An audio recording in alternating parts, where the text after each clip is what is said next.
चिंतन चिंतन एक मानसिक प्रक्रिया है। चिंतन की परिभाषा है।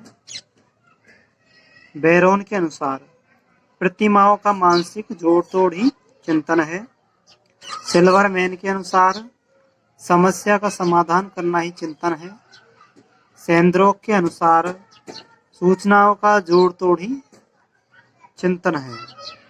गैरट के अनुसार चिंतन अदृश्य व्यवहार है। रोज के अनुसार ज्ञानात्मक पक्ष को चिंतन कहते हैं। वैलेंटाइन के अनुसार श्रृंखलाबद्ध विचार से लक्ष्य की ओर जाना ही चिंतन है। और चिंतन के साधनीय उपकरण, तो चिंतन के 5 उपकरण हैं। सबसे पहला है प्रतीक, प्रतिमा, भाषा, संप्रत्यय और सूत्र। तो प्रतीक तथा चिन्ह, ये बोरिंग ने प्रतीक व चिन्ह को मोहर व गोटी कहा था। प्रतिमा 2 प्रकार की होती है, दृश्य प्रतिमा और श्रव्य प्रतिमा। भाषा में आंतरिक भाषा आती है, लेकिन भाषा को चिंतन में हमेशा शामिल नहीं किया जाता। संप्रत्यय अवधारणा, किसी वस्तु की पहचान करना ही संप्रत्यय कहलाता है, अवधारणा कहलाता है। सूत्र, प्राचीन परंपरा सूत्र विधि पर आधारित है। अब हम चलते हैं चिंतन के प्रकार। तो चिंतन जिक बार्डो के ऑबेरुक के अनुसार 1977 में दिया था। इसके अनुसार चिंतन 2 प्रकार का होता है, शैलीन चिंतन और यथार्थवादी चिंतन। यथार्थवादी चिंतन को अभिसारी चिंतन, सृजनात्मक चिंतन व आलोचनात्मक चिंतन कहते हैं। अब चिंतन को मूर्त व अमूर्त चिंतन भी कहते हैं, अपसारी चिंतन। और अब देखते हैं शैलीन चिंतन। तो शैलीन चिंतन में थोथी कल्पना की जाती है। यथार्थवादी चिंतन को वास्तविक चिंतन भी कहते हैं।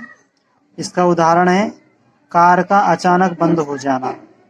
तो कार को चालू करने के लिए कल्पना करना, जैसे पेट्रोल व वायर को देखना।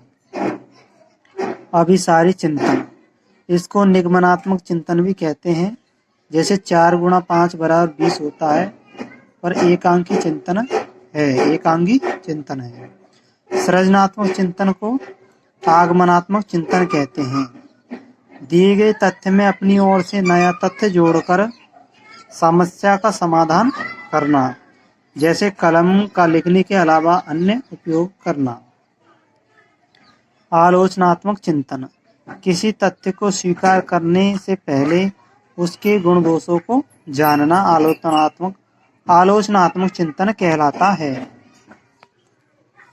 मूर्त चिंतन, यानी चिंतन की यह सरल विधि है, जैसे हाथी को देख करके गणेश का चिंतन करना, आम का पेड़ देख करके आम के रस का स्वाद लेना।